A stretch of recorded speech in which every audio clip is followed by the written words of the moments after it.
Welcome to the first turn. I'm Hyena. I'm Llama.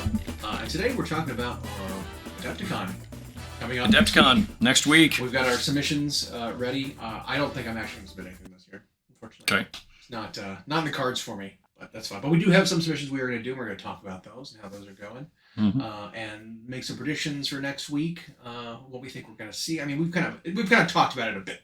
Yeah. But I want to make some official. Put them down. Our official predictions. Official prediction. Put up the card. Score us kind of thing. That sort of deal. And see what we can do for that, because we know what the lineup is going to be for the preview. Games Workshop preview event on Wednesday. Yeah, exciting.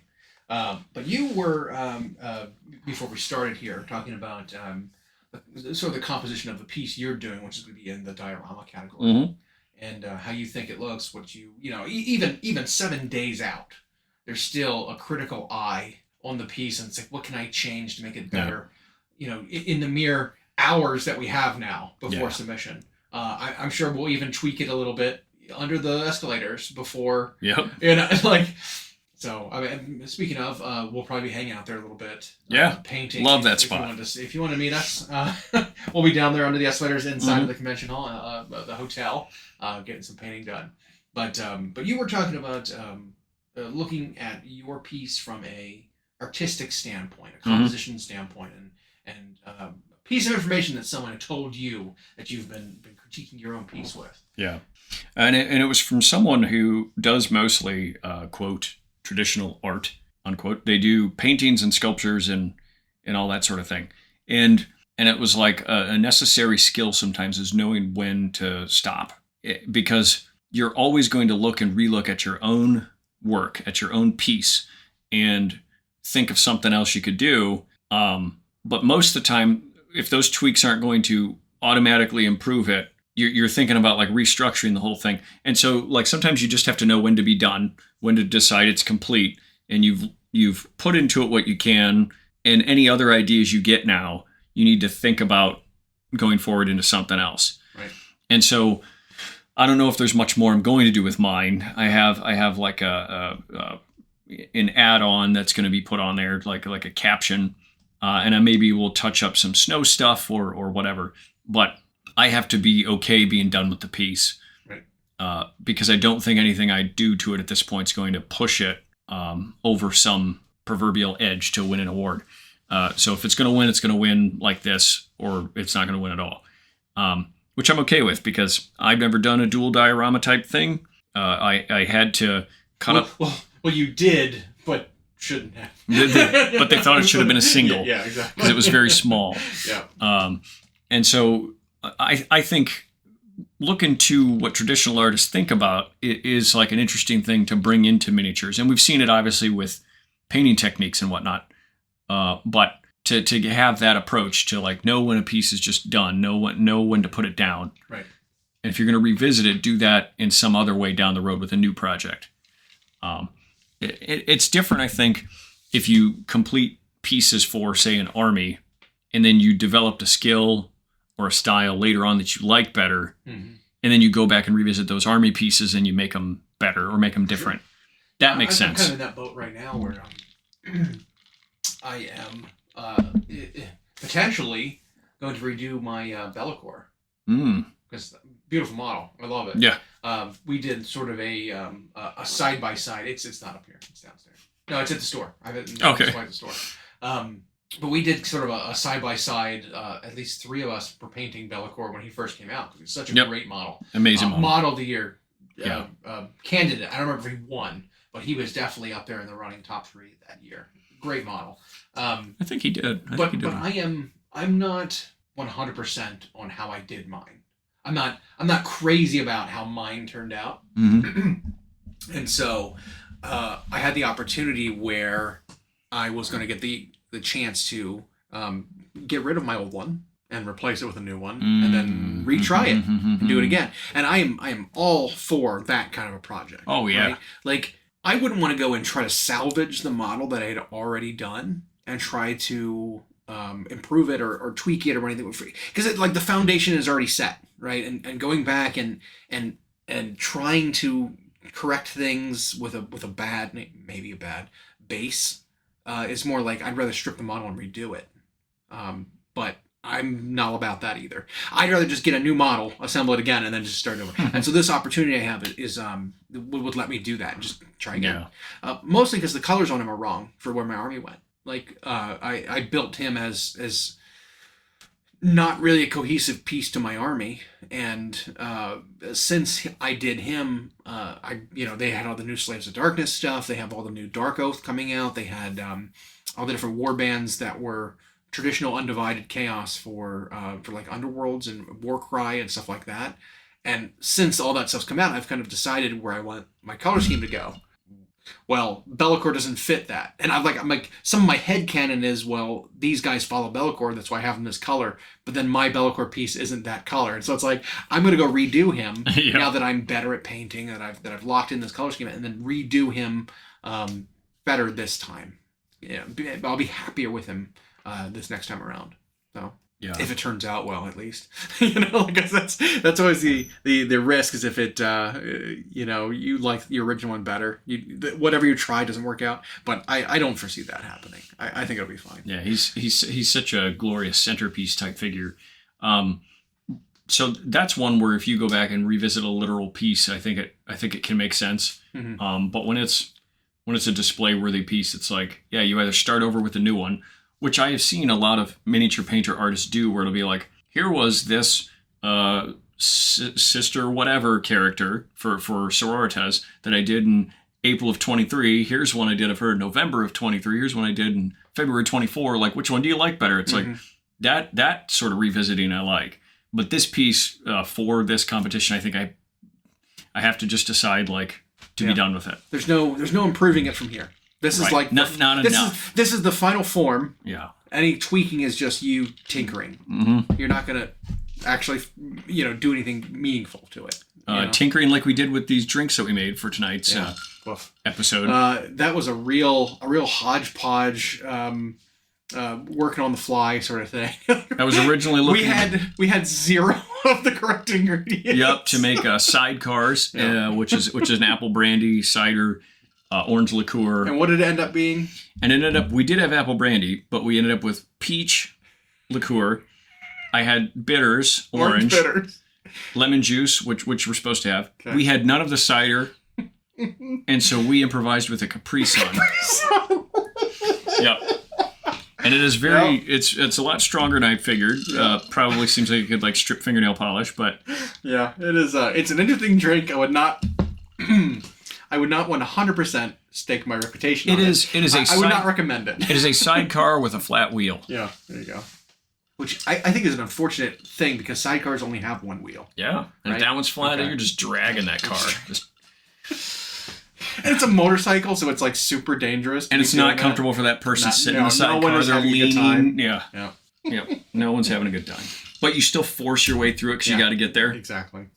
Well, I'm already here. You got to do it.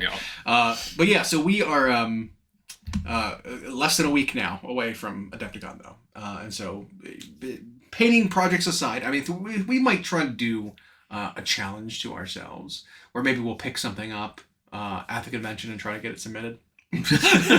Day off. Speed paint for painting competitions. I think that'd be a really cool challenge. I did that last year. We were trying to think about trying to do it with maybe Resin Beast or one of those the others. Mm-hmm. You're not going to win a Golden Demon with a 1-day paint job. No, but you can lean heavily into the artistry. And be rewarded. The interpretive styles. In other painting competitions. Golden Demon is technical. It's got to be Warhammer. It's got to tell a story. We know that those kinds of aspects of it are key.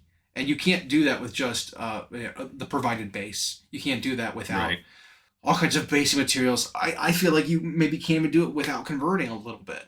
Using an official model maybe even doesn't. It's too unless you Lazarus unless you do it unless so you well. skink it. Yeah, exactly. But look at the Gargant with the Kraken. That was a huge conversion piece. That was awesome. It deserved to win 100%.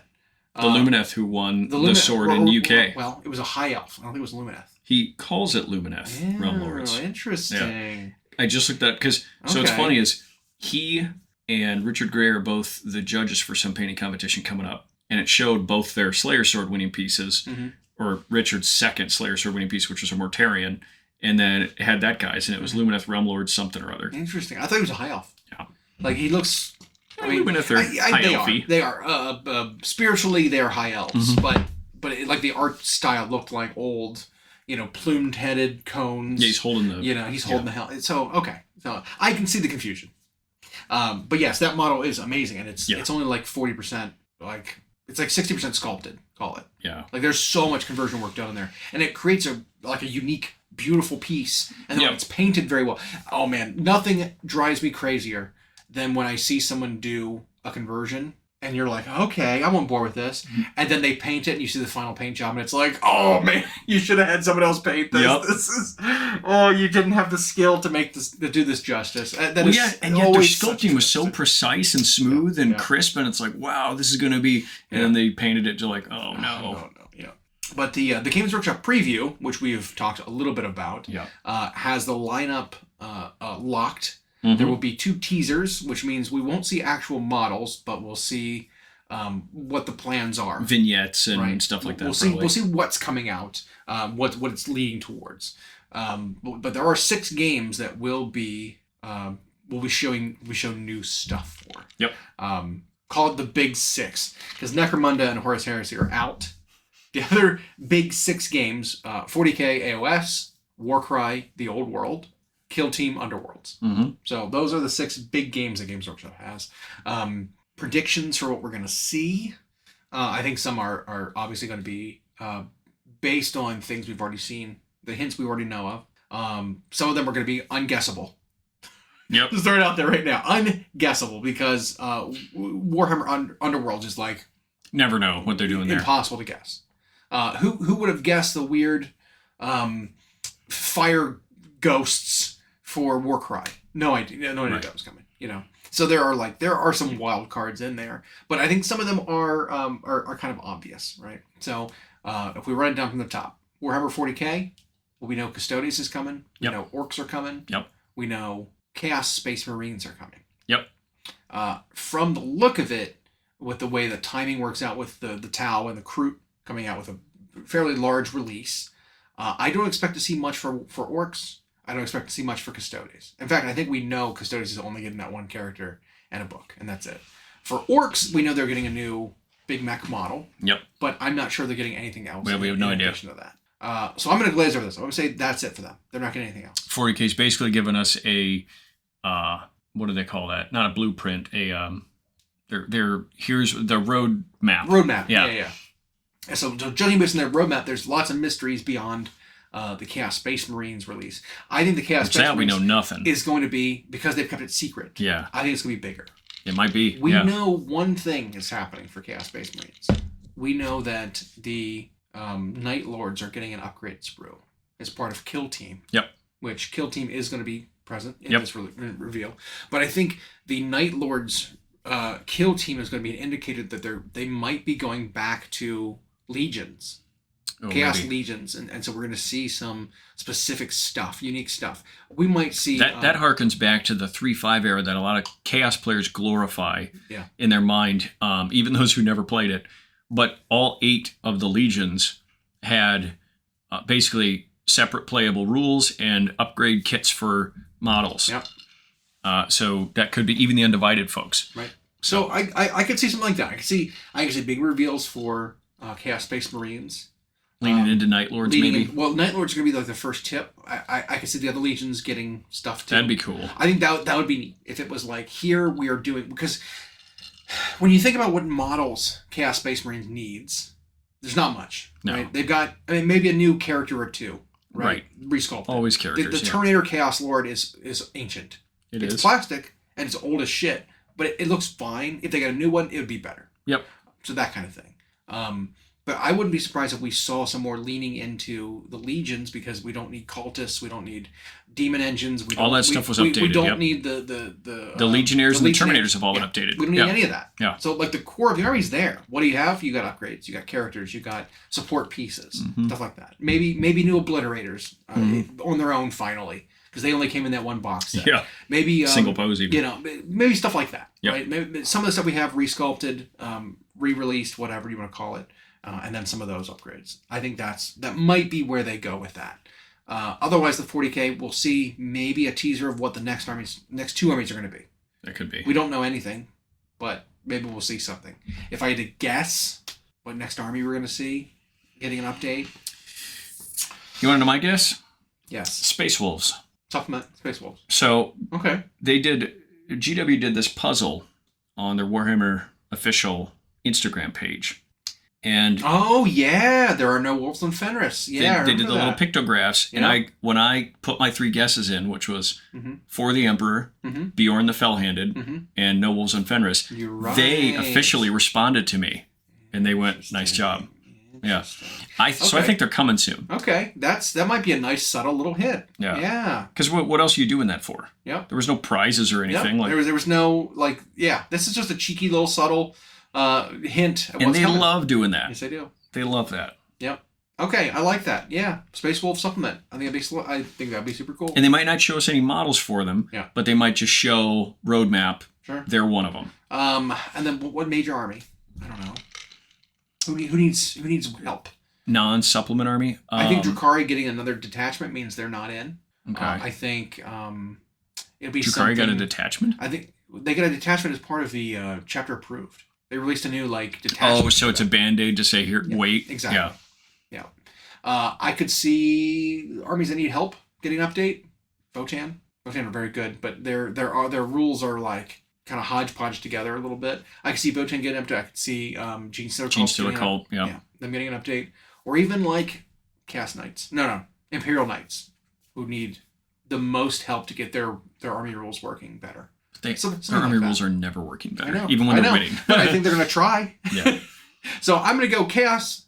Maybe either of the 2 Knights armies, Chaos Knights, because Chaos Knights are pretty moopy too. Any of the 2 Knights armies getting an update. Gene Stealer Cults, maybe Sisters. I can see any of those. Yeah. I think those 4 are in the top. And then I like the Space Wolves guess. I like that a lot. Well, and like Dark Angels, it might be a supplement that doesn't fall in a 2-book release where it's just by itself. Yep. Because it's quicker and they can do a box set of some stuff. Do a couple new plastic Primaris characters. And they might do new Dren. Oh man, how cool would Bjorn the Fell-Handed be if he was Redemptor size? Yeah, that would be slick. You know what? I want a Redemptor sized old Dreadnought version of him. I want him to have the old boxy chassis. Nothing changes there.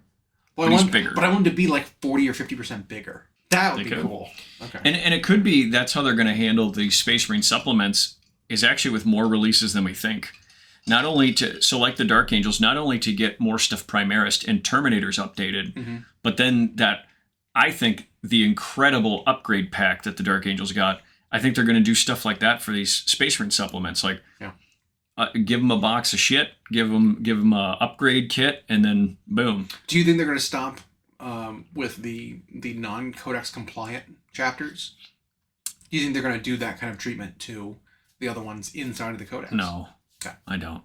I think they probably always think about that stuff, but it just never slots in. Sure. And so the non-codex compliant ones are so popular on their own. So I can see Primaris Sanguinary Guard coming and all that for Blood Angels. Maybe some new style of Terminator or Elite. Just like the Inner Circle guys came. I was thinking, look at Black Templars, right? They're technically still in the book. They don't have their own supplement.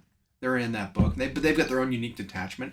They had their own codex in 9th, though. They did, yeah. But even in 10th, they've got their own version of Blade Guard. They've got the Sword Brethren. Mm-hmm. They've got the Neophyte squads. They have unique stuff, even for being within Codex Space Marines. They're kind of the only ones, though. There aren't unique units for anyone else besides any named characters. And I think it's because they're non-compliant in their structure. Yeah. They don't adhere. They claim they adhere to the companies, but they don't. There's something instead of 1,000 like a chapter's supposed to be, they've got thousands in there. Because most of them aren't official Space Marines. They're neophytes. They don't count. They don't count. And they have 0 psychers, right? Yeah. I think that's a good way to break up every 2 codex release as you do one of these Space Marine supplements and give them a bunch of shit to upgrade them. 2 to 4. Yeah. Two release windows that are usually 2 armies at the same time. Yeah. You do a Space Marine one. Yeah, yep. That'd be fine. Okay, so there we go. 40K done, locked in. And it might not even be as much as we're saying. I know. Like, because You're I think the next one might end up the biggest. But like I said, I don't think we're going to see that. I think we're going to see Chaos Space Marines. That's what I think we're going. Which is still on the roadmap. Yep. Age of Sigmar. This is what I think might end up the biggest news, even if they don't show us the most models. Okay. I think we will see the teaser for the next edition of the game. And it might be coming instead of late summer like it has been. It might be actually earlier. Okay. It might be that like kick off the summer kind of thing. We have some suspicions. We've talked about this before. We talked about it as recently as last week about what the starter box maybe for AoS 4.0 would feature, which would be the Skaven. Yep. We had that teaser last week about a very cryptic, just floor level kind of panning view of some cities of Sigmar city. It didn't look like it was one in Azir. It was nothing grandiose. It was a cobblestone street. It was lightning storm in the background. Medieval. It looked very like Mordheim / whatever. The Ulfenheim, whatever the cities are that exist right now. It looked very just basic, right? Nobody's in the streets, so like it was barren because it was nighttime, but it didn't look like it looked like a curfew was in. Like it'd be the kind of scene where like the city was under siege and the bell was ringing and everyone like shut their shutters and went inside. It was that kind of a scene. Yeah. And it's just a slow rise up. You see like thunder and lightning. A single lightning bolt hits the ground, cut to black. Yeah.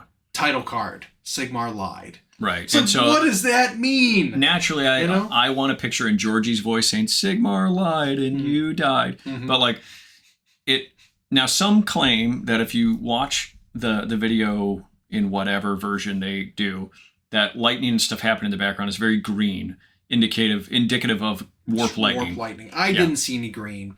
I looked like normal natural lightning. To me, it looked more blue. Yeah. But and definitely the lightning bolt of whatever was landing was a blue. Blue. Yeah. So, but they did have a rat scurry across the cobble. But rats don't mean anything. They had a rat release for Necromunda recently that looked like a Skaven giant mutant rat. Complete with headdress and everything. Like, just rats exist. Normal ass, basic, non-man-sized rats exist. That said, there was rat scrabbling you could hear in the background, like something was scurrying or digging or burrowing, whatever.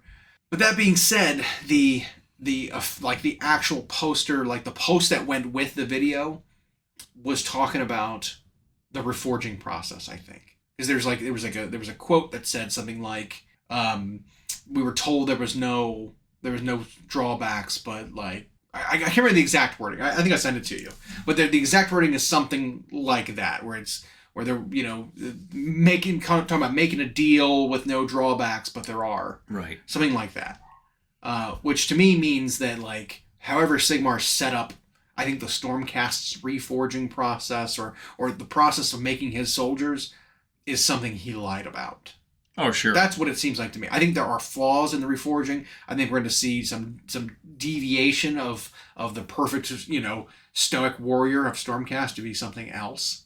I think we're going to see more fury. We're going to see more rage. We're going to see more, or less humanity in them. I think we're going to see something like that. Maybe even like mutations. Maybe even the rumored like lightning geist sort of creatures that we've heard about that they keep secret, locked away. When like a reforging goes wrong and a soul is lost, it turns into basically a lightning monster, a lightning spawn, whatever. We could even see something like that. Yep. I mean, that was the whole reason the Sacrosanct Chamber was released into the battlefield, because they all stayed in Azir guarding the reforging anvils, and they were running out of soldiers on the front lines. So basically, these Smith custodian wizards were like, well, we need you to go fight. So good luck to the anvil. So I've got a lot of theories about what it could be, but what I'm hoping is there was multiple hints there. Yeah, and it could even be like in these new cities that were set up in various places, there was this promise of peace and prosperity and whatever, but it could even be like Skaven can find their way to those places too. Well, so I think lore-wise, we do know that Azir is not safe, as it was made out to be. But the realm of Azir is whatever, because the majority of what's going on in Azir for the Stormcast and the cities is like orbiting the plane anyway. It's like up on a moon. It's like it's a halo, basically, is where the city is. And so, like, most of the Stormcast don't live down on the realm of Azir anyway. So it's like, whatever. But the realm of Azir is supposed to be sealed off and it's supposed to be safe. And there's supposed to be no way to, like, sneak into it. Well, Skaven can sneak into anything. Can sneak into anything, Yep. anywhere. Yep. And so I'm wondering if maybe the fight is going to be taken to Azir at some point. Could be. And so that was the lie. That might have just been, like, not really a lie, but maybe it was, like, an understatement. Like, it's he thought it was, but he was wrong. Like, being wrong is different than lying. Lying implies explicit knowledge of the contrary to what you're saying. Yep. You know what I mean? So, like, they thought it was safe. That's not a lie. Correct. A lie would be like he knew it wasn't safe and told everyone it was. And did it anyway. So I think that's where, like, the reforging comes in. Yeah, don't worry about the reforging. It's all safe. He knows it's not. That's, I don't think lying about Skaven existing would be a lie. I don't think he lied about I don't think he'd lie about that anyway. I mean, he might have thought a place was safe, though. We've even seen fights said it was. In, like, stories and stuff where they pop up and interfere. We saw that with the Troll King when he was smashing some of the geometric nexus points and destroying, like, these ley lines. One of the times that he busted one up and he killed a bunch of Stormcast was because Skaven laid down some Rattling gunfire and gunned down the Stormcast as they were flying in to help. Yep. And then he bashed the thing and it blew up and killed everybody. And then the Skaven scurried down into the crater to, like, collect stuff afterwards. Like, they got a stake in this game. Oh yeah. Like, they're collecting something. They're geared up for something big. But yeah. So it was a very weird, cryptic little teaser thing, and they specifically said in that article, I expect to see more here. So we know something big is happening next week. Yep. Regarding this teaser, the rumors of Stormcast and Skaven, I think, are all but guaranteed. I think it's those two we're going to see. I'm hoping for the newer sculpts of Stormcast, because in Stormcast in the edition 1.0 were big, chunky, bulky. They aren't great looking models. I'll put it that way. The art style that they chose for 1.0 didn't get people all gooey. Nope. Excited, right? It didn't jazz people up. The newer Stormcast, though, here in 3rd edition, the Thunderstrike armor, which is more petite, it's slender, there's more detailing, there's more character, there's more action poses they were able to accomplish, I think is a much better art style they've gone for Stormcast. I kind of expect to see some of those old kits be resculpted using newer methods. That would get me excited. I'm not excited to replace all my old stuff, but I'm excited. But I will. Yep. I'm excited to see the new stuff, and if it's a starter box, I will 100% get it. So. Yeah, and then if I'm going to guess the worst case scenario, Sigmar lied about the mortal realms and the world that was never died, and Age of Sigmar ends and they go back to the old world. Oh my god. See, that'd be hilarious. I don't think that's ever going to happen. No, it won't. Age of Sigmar is super successful. The lie is that the realms are separate, or right. the lie is that the Age of Sigmar ends, right? Like that's the thing. It's an epoch, right? So the Age of Sigmar is a renaissance. It's a what? Yep. There was an age of chaos before the Age of Sigmar. Exactly. Yeah. And so maybe something to do with that, and maybe the game will be rebranded to Mortal Realms or something like that. Mortal Realms, or just call it Warhammer Fantasy. Right. I don't want that, because that applies to me. But maybe it'll change. Maybe the Age of Sigmar ends. Right. And the Age of the Rat begins. Maybe not. But something, it could be something like that. Maybe the faith in Sigmar wanes because the lie he told was so monumental. Because for those who maybe don't keep up, the Age of Sigmar constantly, because it was a brand new world, original from scratch, unlike the stories we lament about the old world. So they've been writing it literally as it keeps going on. And these things that happen, these campaigns they do and these new editions they do, the events are big. Yeah. And it changes stuff. So yeah, something could be happening that, well, they'll probably still call it Age of Sigmar, like rebrands the image of the game. Yeah. Either way, I imagine what it'll be is a big teaser for the next edition, and they might not show us what packaging Right. or form the new stuff comes in. But I think we'll see pictures of new models. I can see the whole thing with like they do with the normal previews, Mm-hmm. right? Where they'll do like a 30-second cinematic. Yep. Where they'll be like the models posed in scenes. Yep. And they'll do the quick, slow, like rotates. Correct. You see them, light in the background, lightning, whatever. And then they'll come back to Eddie talking about And they'll come back to Yeah. Eddie talking about them with perfect lighting. Right. You know, it'd be something like that. I could totally see it being like a Skaven, you know, in a city. You see all these brand new models, 4 or 5 kits in the box, 4 or 5 kits of Stormcast. And if I'm going to guess, Age of Sigmar will only be one thing they preview, and it's that. Yeah. And so they show off Stormcast and they show off Skaven. Sure. But to me, that'll be the biggest thing of the night. Right. Because a new edition and bringing up to date an army that sorely needs it in Skaven. Or, you know what? They may even not even show that. They might show the new edition is coming and then show what's going to happen or what's coming with the last book for the campaign. Oh, yeah. Because the campaign still hasn't wrapped up yet. Nope. So we're getting book 5 here in another week or two, Mm-hmm. which will detail the fall of, or the savior of one of the cities and the fall of one of the 2 cities that is founded. Because they did a really poor job selecting a location for these 2 cities. Because the Mortal Realms are old. And that's, another thing people don't realize about the lore, because the lore was so sparse at the beginning, is the Mortal Realms in Age of Sigmar are so much older than fantasy was. Yep. Fantasy takes place over the course of like 1,500 years, something like that. When you look at like the actual From edition 1 to the timeline. last edition of the game, it's like not even 1,000 years, I don't think.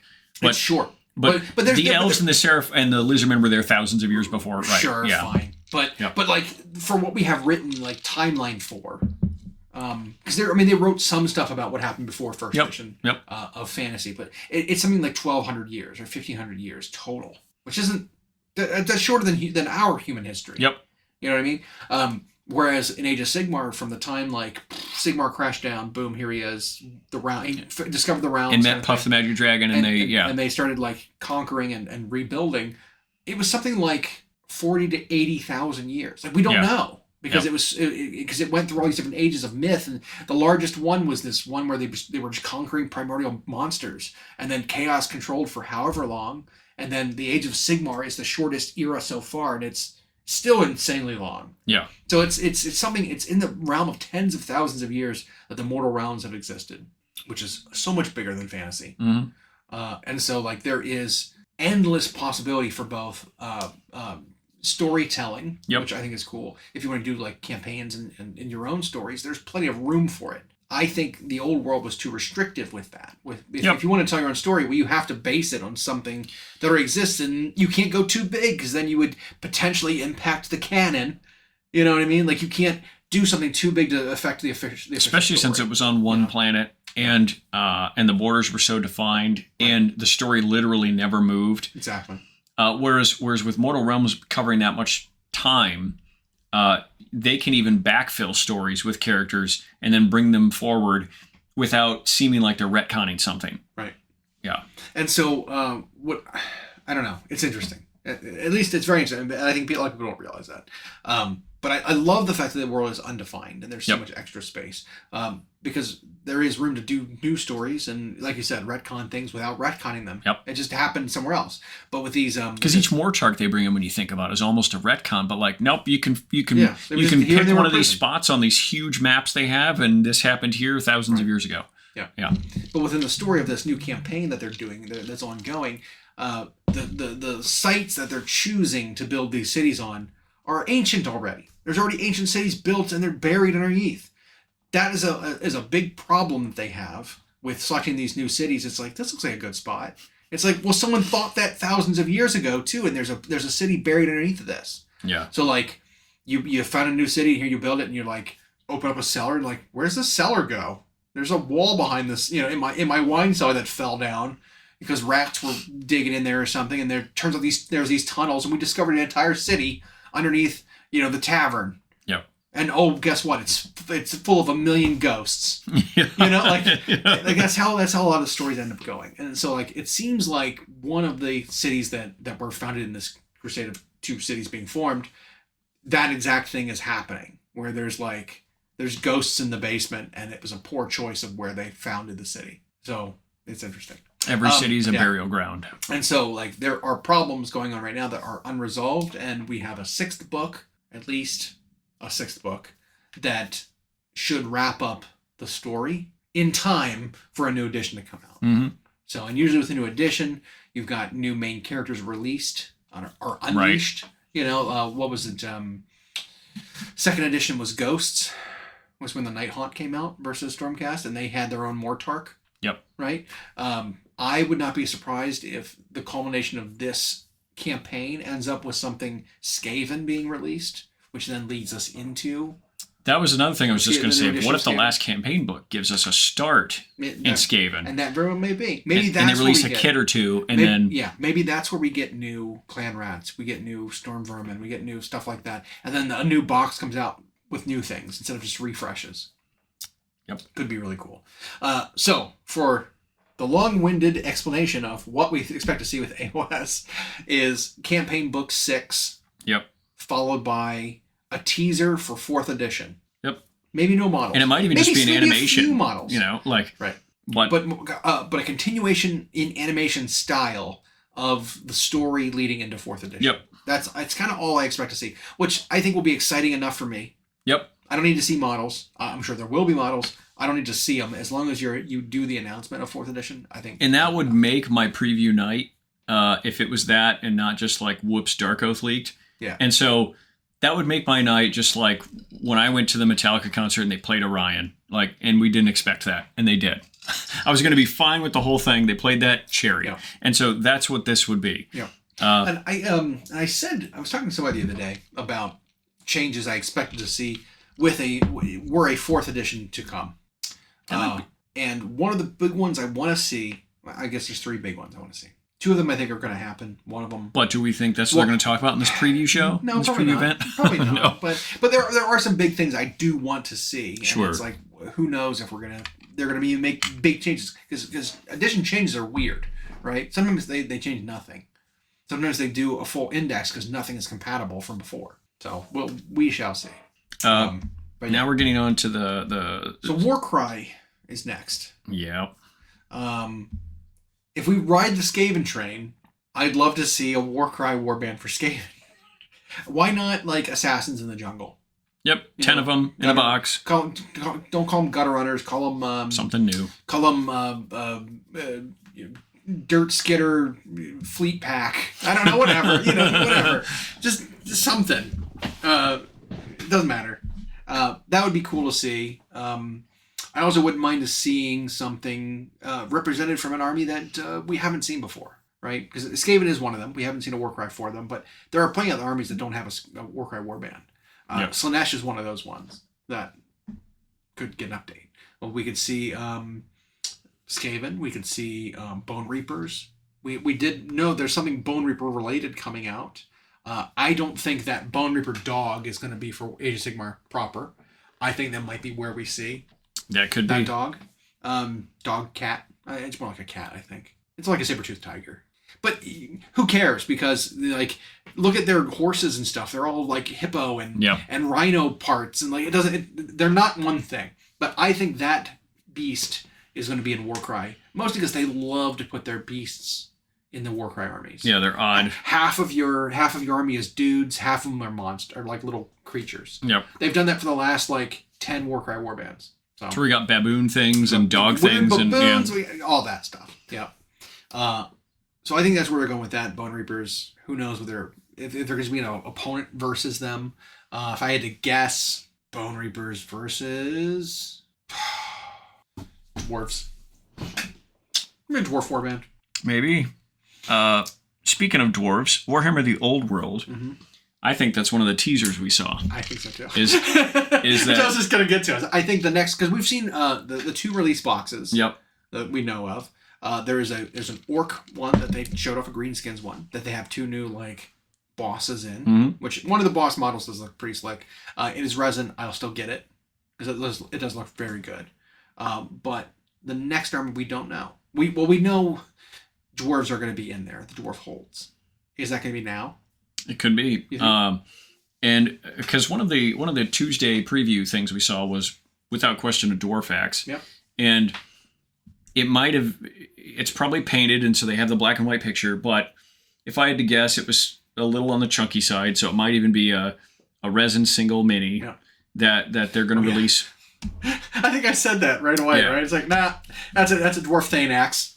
Yeah. And so they'll get an updated character that and again, some of these resin figures they're releasing that are new for the old world are probably designs they sat on and just never got around to, and now they can tweak them and their resin process, because they use Forge World for it, makes it a little better, and so then like Finecast. So I think they'll get a couple of things, a lot of their old stuff reboxed. Yeah, their release is coming. I think we'll see an Arnie box for dwarves. Yep, and they'll show that off. That's next one that's coming. I'm not that interested in old world. I know.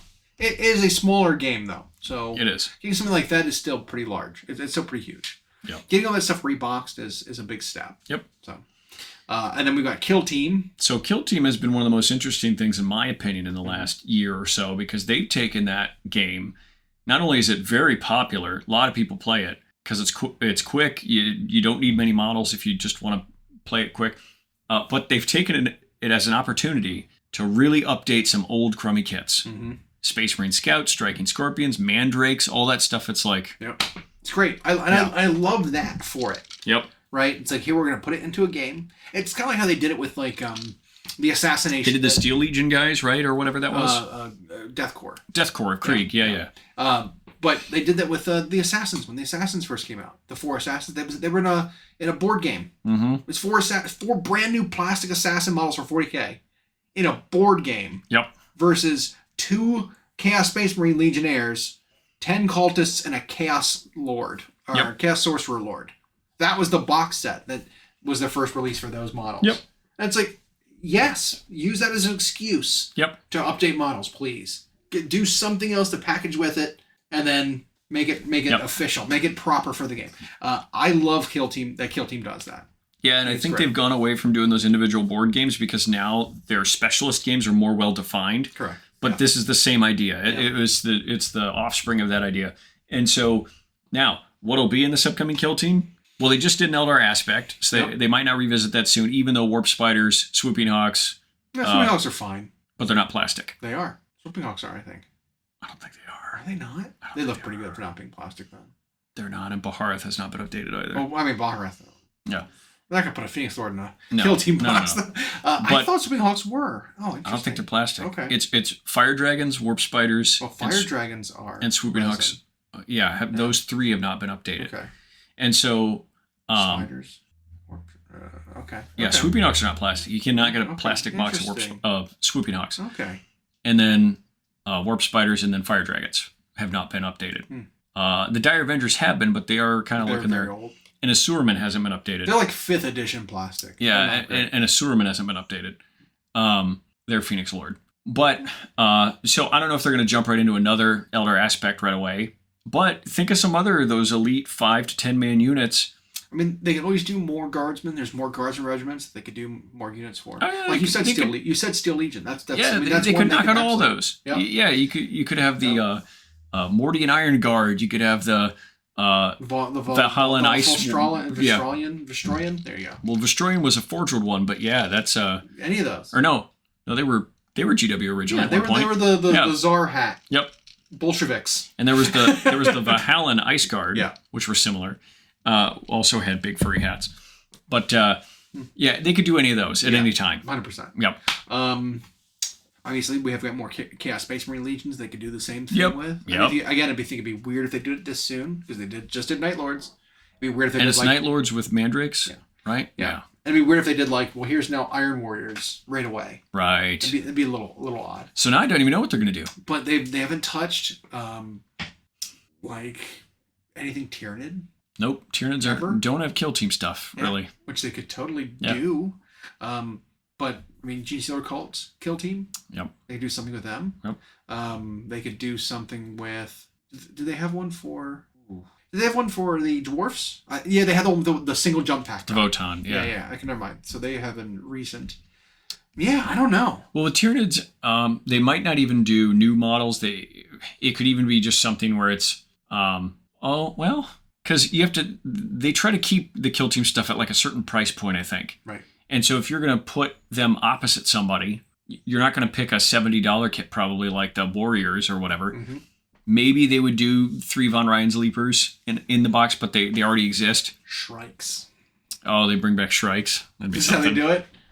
It would fill in some holes that don't make any sense to me.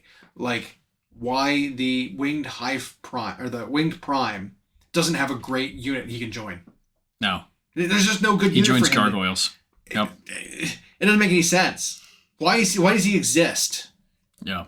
This is why he exists, because they're going to get Shrikies. Shrikes. Flying melee warriors for him to join. That'd be interesting. I think so. Anyway. So Kill team Tyranids versus Blood Angels. Blood Angels, sure, why not? Done. Because they're always fighting. Because that might be how we get secondary guard. So there you go. Those two. Underworlds, nobody knows. God, I have because no clue. because even when they release them for existing AoS factions, the models are always so weird and so outside of the norm. Like when I think of even when they did the Disciples of Zinch one, it's like it was so strange. Those look like nothing in the army, bizarre. but they're great looking. So I never know what to think there. I never know which one they haven't done in a while. They have never released a Seiza Sigmar one. Not yet. No. They could get one now, sure. Sure, why not? Seiza Sigmar versus... So we're assuming it's a 2-player, not just double. I think it's usually a 2-player. What do you remember? What the Hex, Fire, Wraith, whatever, Warcry Warband was versus? Remember that? Nope. I only remember them on their own now. Interesting. You know what would have been interesting about... You remember the Spider People cultists they did for Warcry? Yep. They did a teaser for that way back before it came out. It made it seem like this was going to be this whole wing of like the Slaves to Darkness. Yep. The Spider Queen and this whole like faction. Never did it. It just ended up a squad. Yep. It's like, what a bummer. Well, they were showing off... I had read somewhere... Oh, this drink. I keep drinking it, right? So it reminds me of that episode of The Office. Yep. When Michael found out that woman he was dating, Donna, was married. And then he goes into the break room to have comfort food. And Pam and Jim are like, you're eating ice cream. He's like, because ice cream is comfort food. Only we didn't have ice cream. All we had was mayonnaise and black olives. And then he keeps eating it even though it's terrible. This drink we've decided is not good, but I keep drinking it. It's fine. So they were called the Pyregeists. And they were, oh, that's right. They were opposite the Lumineth horse, hippocamp water temple. Remember them? They were like very dexterous looking war dancer almost. Okay. Lumineth. That's one we already know is coming. Mm-hmm. So those two are ruled out. Yep. I still think Seiza Sigmar, or maybe like, I want dwarfs to pop up everywhere. I do. I want classic, dispossessed dwarves to pop up in any of these games, just to confirm for me that they are officially canonized as an army, as a race in Age of Sigmar, and not just going back to Old World. Like we've had stories in this campaign for them, featuring them prominently. But like I want them to be like, here's something new for Age of Sigmar, new old style heavy armored Gromroll dwarves. You know. I think aesthetically though they'll still make them look very different. Yeah. And what I think of was actually the last thing they ever did for Caradron Overlords, which was the guy with the triple pistol. Mm-hmm.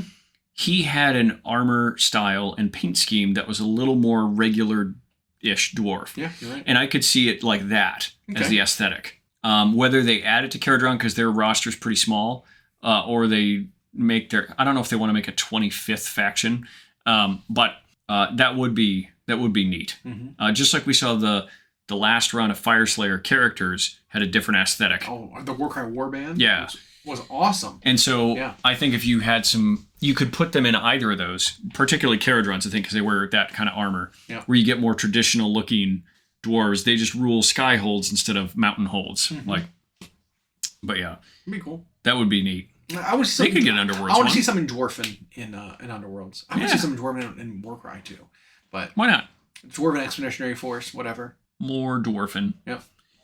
Yep. Age of the Dwarf is coming. And then they're going to do teasers for 2 games that I'm like, eh. Yeah, Necromunda and Horse Heresy. Which, so Ash Waste is still going for Necromunda. I believe. And for Horse Heresy, what are they going to tease? Another Siege of Terra era Primarch. They're on Solar Auxilia at the moment. Yep. As their thing. Yep. They might tease Mechanicum Either stuff. they're continue with that or they're going to go Mechanicum. Yeah. For those are the 3 basic factions: are Marines, Solar Auxilia, Mechanicum. Yep. And then Necromunda. They're still in Ash Waste, but I could see them teasing something like what faction doesn't have a vehicle? I don't know. A new vehicle type thing for them, or even maybe the people from the Spire are coming out to hunt people in the Ash Wastes. Bring that back, right? Right. The Spirers, because that was a faction that you could play as in the old Necromunda. Like, again, they're all about callbacks at the moment. They love that stuff. They love that right now. So Spirers used to be a warband that you could play that did not advance. They didn't upgrade. Mm-hmm. They were already locked in with their upgrades and their levels and their gear and everything. You would just go down and they would hunt people for sport. That was the whole story behind them. They were the rich people that come down to the hunt the scum, and they would kill them. And then after you accomplish so many like kills or whatever accomplished missions, your warband would be victorious and they'd retire and they'd go back to the Spire. That's how you won their campaign. Mm-hmm. Your personal campaign. I could see them doing something like that again. Really high tech, really high, like rich, very well equipped warband for Ash Waste. I think that'd be cool. And for those wondering what we're talking about, this is the Games Workshop preview event at Adepticon, which they do every year. They hold their big preview events at a couple of major cons, and it'll be on Twitch at 10 p.m. Central, so pretty late. Mm-hmm. Those of us who will be there in person, like Hyena and myself, will get to see it at 8 p.m. in the auditorium. So we're super excited for that. Even if you're not into Games Workshop stuff, for the miniature hobby, they show off so many. They show off more miniatures that are coming than most companies ever release for their entire game. Yeah. So it's always really exciting because their stuff is just so painter friendly now too. So yeah, ultra excited. And I do feel like most of it, most people can find something they like. Yep. With one of their games. And now that I think they've kind of locked in what their games are, because the only one missing from this list here, because they kind of lump Legions Imperialis in with Horse Heresy, even though they're 2 different games. Right. Like today. Today is Heresy Thursday. Yep. And they showed us off Legion Imperialis, which is their scale. Tanks, yeah. Which is a very, very small scale tank and infantry game. Whereas, you've got a miniature for Horus Heresy proper is maybe an inch to an inch and a half tall. Yeah. These miniatures are full tanks that are maybe an inch long. Mm-hmm. It's a much smaller scale game, which makes it so that you can have much bigger games, lots of bigger armor and infantry. You can have Titans stuff, and yeah, on a much smaller table. Yeah. They're not compatible with the other games by any means. It's its own thing, but scale, we call them epic scale. Yep. Is its own type of thing. But because it's set in the same era, that is the Horus Heresy era of Warhammer 40k. So it's 10,000 years before. Mm-hmm. It is lumped together, both of those games, because they're the same. They share the setting. So yeah, and the only one missing from the list really is Blood Bowl. Yeah. So but this is a miniature convention. Blood Bowl is way more board gamey. Right. And so we usually get things like Blood Bowl at Gen Con. Yeah. Which is more themed around that. Yeah, and so even though they don't do a preview event the last couple of years at Gen Con, there'll be new Blood Bowl stuff there. Right. New board game-ish stuff there. But now that they've locked in what these games are, it makes these more exciting, and there's something that's for everybody. Yeah. Whatever your scale is, whatever your style is. It's fun to be there in person. It is. See it is. Being the first ones to see it. Yeah. Obviously there's thousands of people, at least hundreds of people who know what it is already, because you've got all the painting staff, you've got all the community staff, you've got the model designers, you've got everyone who works for Games Workshop pretty much knows what's coming. There's no surprises there. But for all of us who aren't in the know, this is the first opportunity to see new stuff. And this is usually even stuff that there are content creators, for example, who get early access to models. Mm-hmm. They get stuff shipped to them at least a month before anyone else can, and they do their NDA thing, and then they start showing the painted stuff once the pre-orders are up. But this is stuff that even they aren't in the know of, right, because it's products that could be months away. Yeah. Yeah. Well, because there's the heavy metal team now is in house. Yep. I think for a while they were contracting out. Oh, maybe, I don't know. Box art stuff, I think. But the heavy metal team, we've heard that term before. Everyone who knows Games Workshop has heard that team. The heavy metal style is their box art style.